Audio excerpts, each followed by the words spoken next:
Anda tahu, biasanya kalau kita bahas diagnosis medis ya, ada semacam ekspektasi kepastian yang sangat melegakan. Hmm, biner gitu ya sifatnya. Bener banget. Maksudnya, Anda jatuh, lengan Anda terasa sakit, lalu mesin ronsen menunjukkan garis retak yang sangat jelas pada tulang Anda.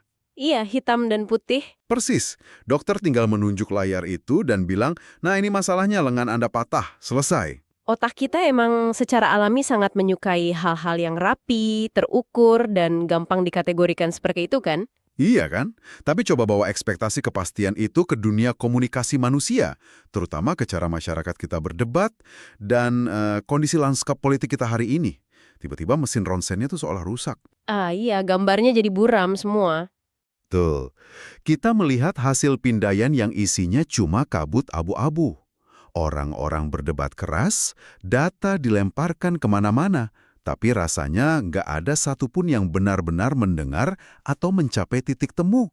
Semuanya terasa, absurd. Dan yang menakutkan, kadang kabut abu-abu itu justru sengaja diciptakan untuk mengaburkan realitas. Itu bukan sekedar miskomunikasi biasa loh. Gila, merinding saya dengarnya. Makanya selamat datang di eksplorasi mendalam kita kali ini.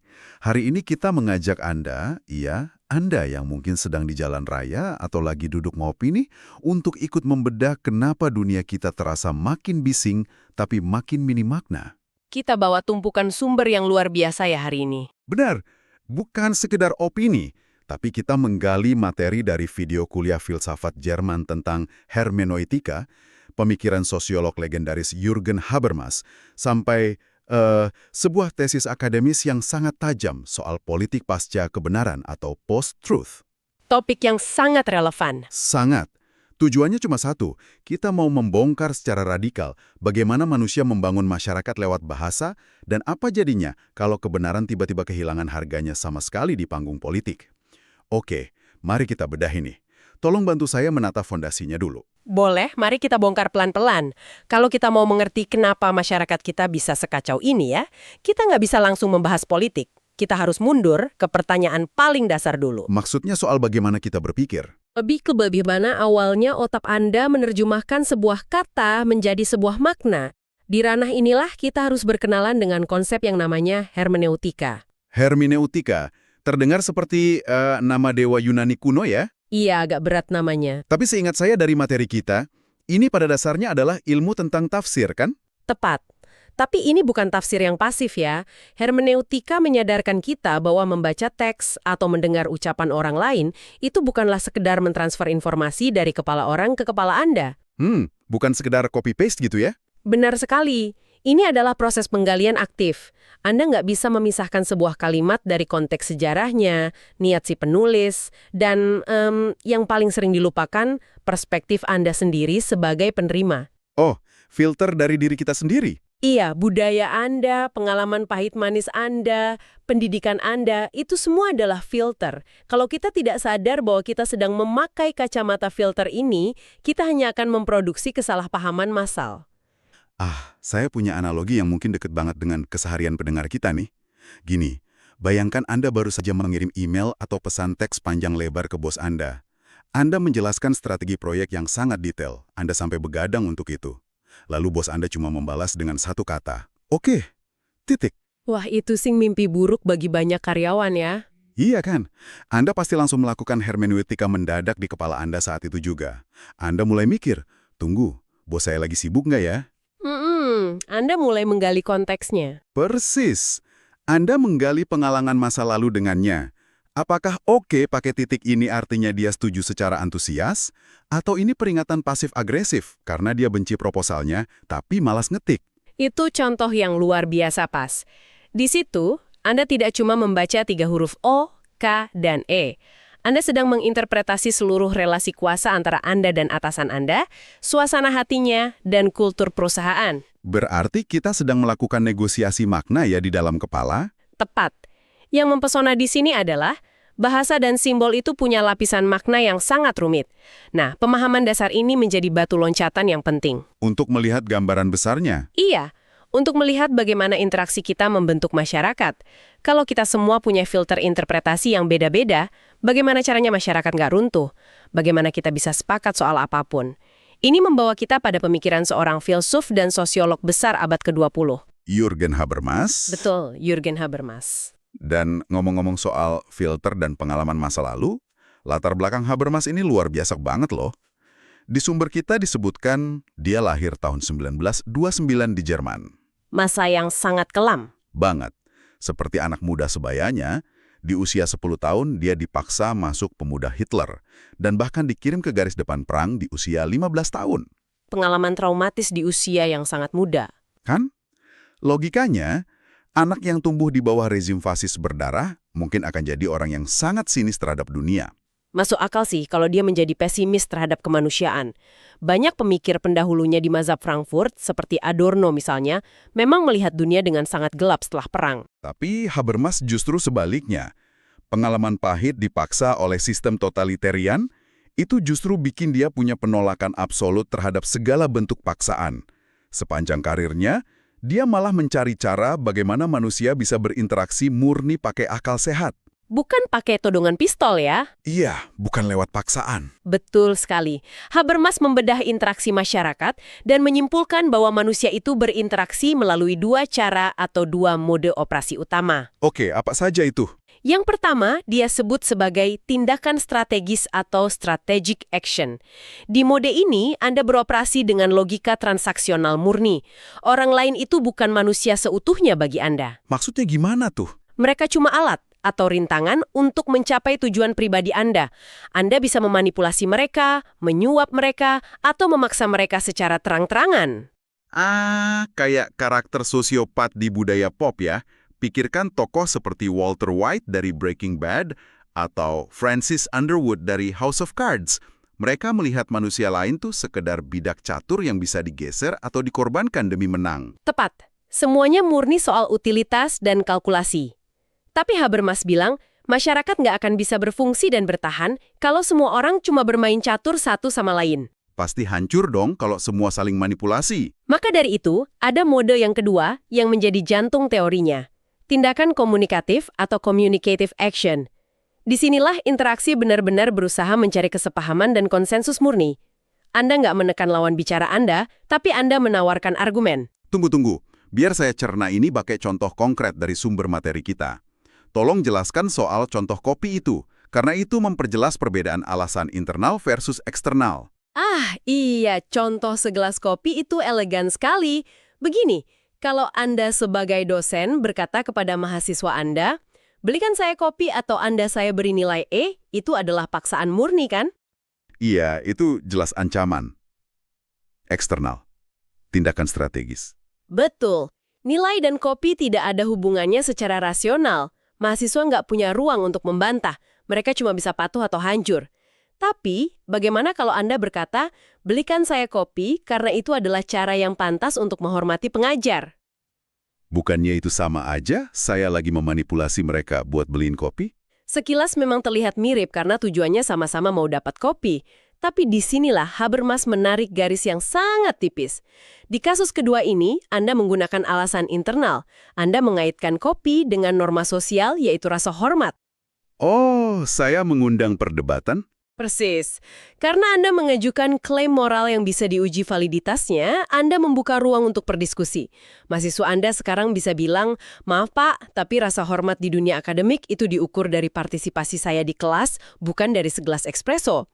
Meskipun alasan awal saya itu konyol dan keliru, tapi cara saya menyampaikannya menciptakan ruang untuk mencapai pemahaman bersama. Betul. Itu dia inti dari tindakan komunikatif. Paksaan mematikan dialog. Sedangkan argumen, meskipun argumen yang buruk sekalipun, memancing diskursus rasional demi mencapai konsensus. Oke, saya paham bedanya. Tapi tunggu, bagaimana kalau saya menolak bermain dengan aturan ini? Maksud saya, kalau saya adalah tipe orang yang keras kepala dan terus-menerus bertanya kenapa sampai pada prinsip dasar alam semesta. Kayak anak kecil yang nanya, kenapa langit biru, kenapa ada cahaya gitu ya? Iya. Kenapa saya harus menghormati dosen? Kenapa universitas harus ada? Kalau semua hal didebat, kita nggak bakal pernah selesai ngobrol dong. Apa syaratnya supaya diskusi ini berhasil? Habermas sadar akan tantangan itu. Dia bilang, agar tindakan komunikatif ini berhasil, kita butuh dua hal. Pertama, kita butuh apa yang dia sebut sebagai dunia kehidupan atau life world. Life world, semacam asumsi dasar masyarakat kita? Tepat. Life world ini adalah kumpulan asumsi latar belakang yang sudah disepakati bersama oleh budaya kita. Jadi menurut Habermas, kita nggak berdebat sampai ke prinsip dasar absolut alam semesta, kita cuma mundur selangkah demi selangkah dalam argumen kita, sampai kita menemukan life world yang sudah kita sepakati bersama. Karpet tempat kita semua berpijak? Benar. Dan syarat kedua, kita butuh kompetensi komunikatif. Oke, apa saja elemen dari kompetensi ini? Sederhana sebenarnya. Pernyataan Anda harus bisa dipahami secara bahasa, lalu harus meneliti kebenaran faktual. Anda nggak bisa bilang langit itu warnanya hijau neon. Ketiga, ada ketepatan normatif sesuai konteks sosial. Dan keempat, yang sangat penting, kejujuran ekspresi. Ketulusan niat ya? Kalau saya berdebat tapi niat saya sebenarnya cuma mau pamer atau menjatuhkan Anda, itu gagal dong syaratnya. Ya, karena Anda diam-diam bermain di tindakan strategis, bukan komunikatif. Nah, ketika semua orang berkomunikasi secara setara, bebas dari paksaan eksternal, dan menaati syarat-syarat tadi, maka terbentuklah apa yang Habermas sebut sebagai ruang publik. Public sphere ya? Betul. Inilah urat nadinya demokrasi yang sesungguhnya. Di ruang publik inilah argumen yang terbaik yang seharusnya menang, bukan orang yang punya kekuatan paling besar atau senjata paling banyak. Wah, terdengar sangat utopis dan indah. Sangat idealis. Nah, disinilah bagian yang sangat menarik. Karena realitas jalanan kita hari ini sepertinya nggak seindah ruang publik Habermas. Mari kita buka tumpukan sumber kita selanjutnya. Tesis dari Catherine Cockwick tentang implikasi politik pasca kebenaran. Post-truth. Ya, post-truth. Dan sebelum kita masuk, saya ingatkan kembali kepada Anda yang mendengarkan, kita akan menganalisis konten politik sayap kiri maupun sayap kanan secara netral, ya. Kita tidak memihak. Ini murni sebagai studi kasus untuk membongkar mesin sosialnya. Jadi, apa jadinya teori Habermas ketika kita dihantam fenomena post-truth ini? Singkatnya, post-truth menghancurkan kotak kategori Habermas. Ini dilema besar. Karena fenomena ini bukan tindakan komunikatif, mereka jelas nggak peduli pada kebenaran atau pemahaman bersama. Tapi ini juga bukan sekedar tindakan strategis biasa. Tunggu, bukannya kalau politisi berbohong itu berarti dia pakai tindakan strategis buat memanipulasi kita? Dalam kebohongan tradisional ya, pembohong biasa itu diam-diam atau laten, melakukan tindakan strategis. Tapi pembohong itu sebenarnya masih peduli pada ilusi kebenaran. Kalau ketahuan bohong, dia hancurkan. Oh ya, dia kan mati-matian menyembunyikan kebohongannya. Tapi pemimpin post-truth itu beda. Mereka tidak menyembunyikan inkoherensinya. Wacana post-truth memiliki kekuatan politik tanpa peduli apakah itu benar atau salah. Jadi mereka bisa bilang A hari ini, besok bilang Z, dan mereka nggak peduli kalau kita tahu mereka bohong. Persis. Tesis ini meminjam konsep dari filsuf aliran Frankfurt tentang bullshit atau omong kosong. Post-truth itu lebih mirip omong kosong. Mereka sama sekali acuh tak acuh pada fakta kebenaran, tapi luar biasanya wacana mereka sangat kohesif secara sosial. Astaga. Jadi kalau saya analogikan ya, jika tindakan komunikatif itu adalah dua orang yang bermain catur dengan saling menghormati aturan, dan tindakan strategis itu adalah lawan Anda yang diam-diam memindahkan pion saat Anda nggak melihat. Iya, curang. Maka, post-truth ini adalah seekor burung merpati yang mendarat begitu saja di papan catur. Dia mengacak-acak semua bidak, buang kotoran di sana, dan bertingkah membusungkan dada seolah ia memenangkan pertandingan. Haha, analogi yang luar biasa visual. Dan anehnya, penonton malah bersorak untuk si merpati. Padahal, dia nggak main catur sama sekali. Itu poin yang sangat kritis. Si merpati sama sekali menghancurkan eksistensi permainannya, dan Habermas nggak punya instrumen teori untuk menjelaskan si merpati. Karena dia berasumsi semua yang masuk ke meja catur itu minimal mau main catur. Wacana post-truth digunakan sekedar untuk menguji loyalitas emosional pengikutnya, bukan untuk mencari kebenaran. Wah, ini mengkhawatirkan. Dan ini membawa kita ke pertarungan ide yang lebih mendalam lagi. Tesis tadi juga membahas pandangan Habermas tentang kekuasaan. Dan kritik dari kaum post-strukturalis seperti Michel Foucault. Di mana letak perdebatannya? Jika kita hubungkan ini dengan gambaran besarnya, Habermas melihat kekuasaan secara positif. Bagi dia, kekuasaan yang sah itu lahir dari konsensus komunikatif. Segala bentuk dominasi atau paksaan itu bukan kekuasaan sejati, melainkan sekadar kekuatan atau force. Jadi kekuasaan itu baik asalkan dari dialog yang rasional. Menurut Habermas, ya. Namun kaum poststrukturalis seperti Foucault sama sekali tidak setuju. Foucault berpendapat bahwa kekuasaan itu ada di mana-mana. Kekuasaan bahkan tertanam di dalam bahasa kita, di dalam apa yang kita anggap sebagai kebenaran atau rasionalitas itu sendiri. Tunggu, maksudnya aturan main untuk rasional di ruang publik Habermas itu sendiri adalah bentuk kekuasaan elit. Benar sekali. Ketika sekelompok orang berkuasa mendefinisikan apa yang disebut diskusi rasional, mereka bisa dengan mudah menyingkirkan kelompok minoritas dengan melabeli argumen minoritas sebagai emosional atau tidak rasional. Jadi ruang bebas paksaan Habermas itu bagi Foucault adalah ilusi. Wah, tapi apakah ini berarti Habermas terlalu naif? Maksud saya, tesis ini mengisyaratkan bahwa dengan mengabaikan post-truth sebagai hanya sekedar gangguan atau korupsi ruang publik, Habermas membuat teorinya menjadi sekedar teori utopis yang terputus dari realitas dunia nyata kita hari ini? Dorongan Anda sangat tepat. Ini mengekspos kelemahan mendasar dari asumsi antropologis Habermas. Habermas percaya bahwa manusia pada dasarnya selalu rasional dan berorientasi pada konsensus. Yang mana terbukti tidak selalu benar. Tepat. Jika politisi pasca kebenaran bisa mendapatkan kekuasaan sejati tanpa bersandar sama sekali pada kebenaran, teori Habermas mungkin harus dirombak ulang besar-besaran agar tidak sekedar menjadi mimpi di siang bolong. Kategorinya tidak cukup luas untuk menampung realitas irasionalitas massa. Jadi, apa makna dari semua ini? Perjalanan kita hari ini gila banget sih. Kita mulai dari menyadari betapa rumitnya mengekstrak makna bahkan dari satu kata lewat hermeneutika.